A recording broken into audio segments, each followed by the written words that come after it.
अब हम लोग शुरू करते हैं रेटिंग ऑफ इलेक्ट्रिकल अप्लायंस। तो ये रेटिंग ऑफ इलेक्ट्रिकल अप्लायंस क्या है, इसको समझने के लिए एक एग्जांपल लेते हैं। देखिए, हमारे घर में जो अप्लायंसेस होते हैं, इलेक्ट्रिकल अप्लायंसेस, कोई भी अप्लायंस हो, बल्ब है, एयर कंडीशनर है, फैन है, मिक्सी है, व्हाटएवर, वॉशिंग मशीन है, आप अगर सब पर जाके उसके ऊपर कुछ स्पेसिफिकेशंस लिखे होते हैं, उसकी डिटेलिंग्स लिखी होती है उसके टेक्निकल रिलेशंस में, अगर आप वहां जाके देखेंगे तो उस पर दो चीजें लिखी होंगी, एक उसका पावर कंजम्पशन और एक voltage on which it will work. क्या मतलब है, आप देखेंगे एक बड़ा यूनिक रिलेशन आएगा। कोई भी इलेक्ट्रिकल अप्लायंस ले ले इंडिया भर में, कहीं पर भी, किसी भी शहर में, कोई भी छोटा बड़ा, सब पर जो वोल्टेज लिखा होगा वो 220 लिखा होगा, सिमिलर वोल्टेज लिखा होगा, क्योंकि हमारी कंट्री में 220 स्टैंडर्ड स्पेसिफिकेशन माना गया है वोल्टेज सप्लाई के लिए। लेकिन आप देखेंगे पावर अलग अलग लिखी होगी। अब आप एयर कंडीशनर देखेंगे उस पर 2000 वॉट लिखा होगा, आप बल्ब देखते हैं उस पर 60 वॉट होगा, 100 वॉट होगा, लाइक दैट। फॉर एग्जाम्पल, आप मार्केट जाते हैं और बल्ब खरीदने जाते हैं तो शॉपकीपर से कहते हैं बल्ब दे दो, नो, आप कहते हैं 60 वॉट का बल्ब दे दो।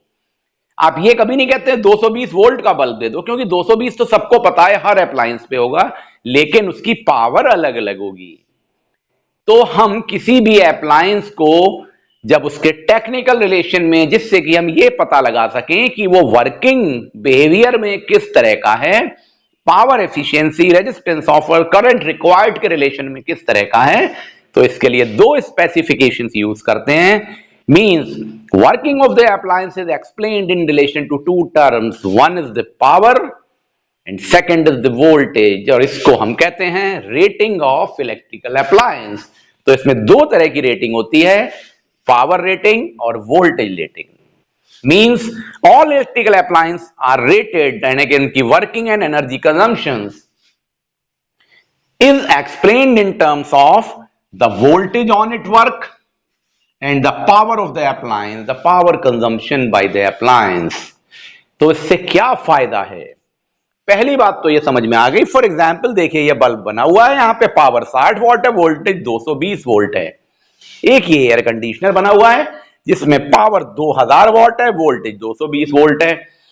तो देखिए, दोनों को same level of potential difference दिया गया, लेकिन दोनों का पावर कंजम्पशन अलग अलग है। तो हम सब जानते हैं एयर कंडीशनर 1 घंटे के लिए चलाएं और 60 वॉट का बल्ब, तो एसी में हमें ज्यादा बिजली का बिल देना पड़ेगा, क्योंकि वो ज्यादा पावरफुल है। ज्यादा पावरफुल है तो ज्यादा करंट खर्च होगी, एनर्जी खर्च होगी।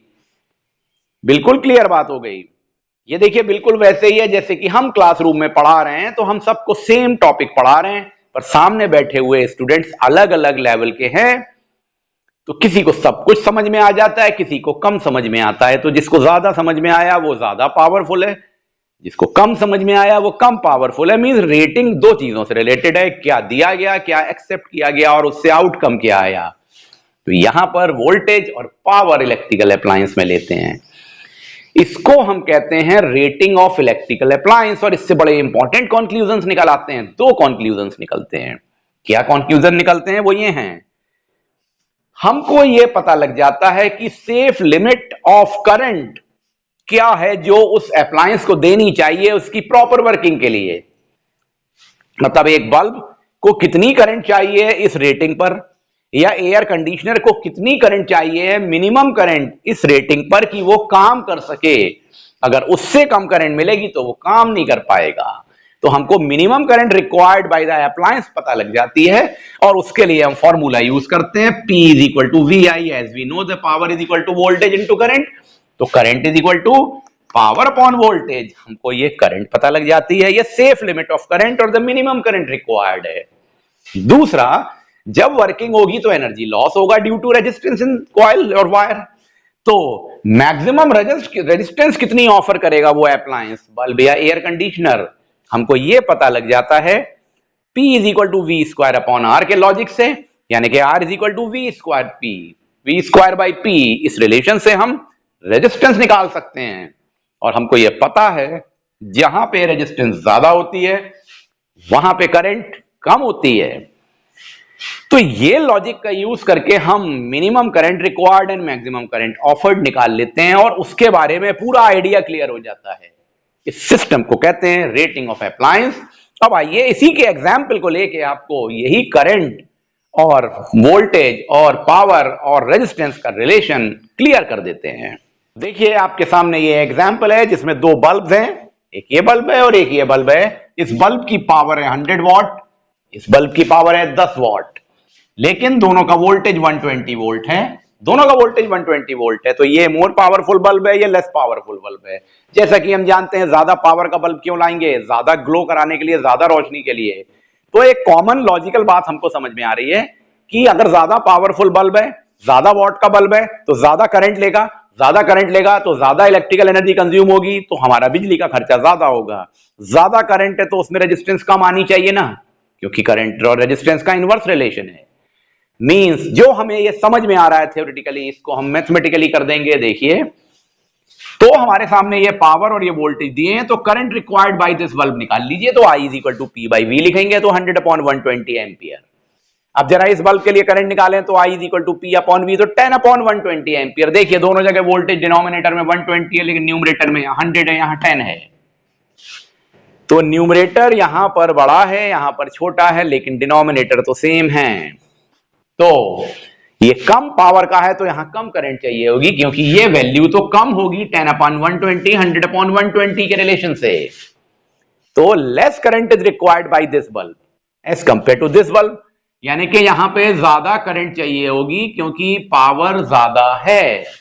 सिंपल सा कंक्लूजन मैथमेटिकली समझ में आ रहा है। 100/120 करके देख लीजिए, और 10/120 ज्यादा वैल्यू कहां आएगी, यहां आएगी। चलिए रेजिस्टेंस में आए।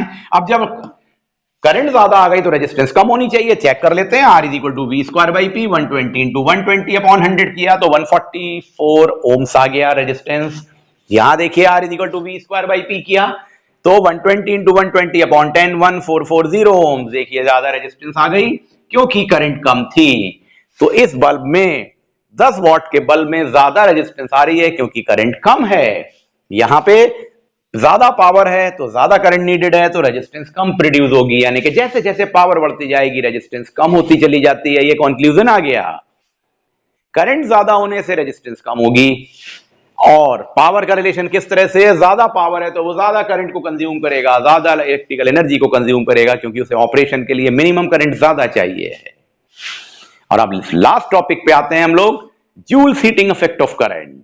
देखिए अकॉर्डिंग टू जूल्स, ये चीज हम पहले पढ़ चुके हैं, लेकिन फिर भी इसको जूल्स के रिलेशन में देखना है, क्योंकि जूल्स ने ये लॉ दिया था। According to Joule's, whenever the current pass in a conductor, किसी कंडक्टर में जब करंट फ्लो करती है for a certain time duration, then उसमें रेजिस्टेंस ऑफर होगी, तो हीट प्रोड्यूस हो जाती है, क्योंकि थोड़ी सी एनर्जी इलेक्ट्रिकल एनर्जी से हीट एनर्जी में कन्वर्जन हो जाता है। क्योंकि जहां पर ऑब्स्ट्रक्शन हो रहा है, रेजिस्टेंस ऑफर हो रही है, वहां पर क्या होगा, इलेक्ट्रिकल एनर्जी हीट एनर्जी में बदल जाएगी। इसीलिए करंट पास करने पर किसी कंडक्टर में तार गर्म हो जाता है, हीटिंग इफेक्ट आ जाता है। तो कंक्लूजन ये है कि due to resistance there is an heating effect, dissipation of energy होगा और एनर्जी लॉस होगा। तो देखिए according to joule's heating effect, amount of the heat produced in a conductor on passing the current through it, तीन चीजों पर depend करती है। पहला है heat is directly proportional to square of the current flowing in the conductor. दूसरा, heat is directly proportional to resistance offered, greater the resistance offered greater the heat produce, यानी कि greater conversion of electrical energy into heat energy होगा। और तीसरा, ज्यादा time के लिए directly proportional to the time, अगर ज्यादा देर तक आप पंखे को चला रहे हैं, अप्लायंस को चला रहे हैं, तो ज्यादा करंट जा रही है स्क्वायर के रिस्पेक्ट में और ज्यादा रेजिस्टेंस प्रोड्यूस हो रही है। तो फॉर्मूला बन जाता है H proportional to I square RT या H is equal to I square RT joules में। और अगर आप इसको कैलोरीज में बदल दें तो H is equal to 0.24 I square RT calories में आंसर आ जाएगा। तो इस तरह से हम हीटिंग इफेक्ट को निकाल सकते हैं इस फॉर्मूले का यूज करके। तो ये कंक्लूजन सिंपली आया कि करंट के फ्लो करने से रेजिस्टेंस ऑफर होता है और रेजिस्टेंस के कारण इलेक्ट्रिकल एनर्जी हीट एनर्जी में कन्वर्ट हो जाती है, जिसके लिए आप फॉर्मूला यूज करते हैं Joule's heating effect, H is equal to I square RT joules या H is equal to 0.24 I square RT calories. In this way we have completed this part. In next video हम लोग इससे सबसे related numericals को discuss करेंगे। Thank you.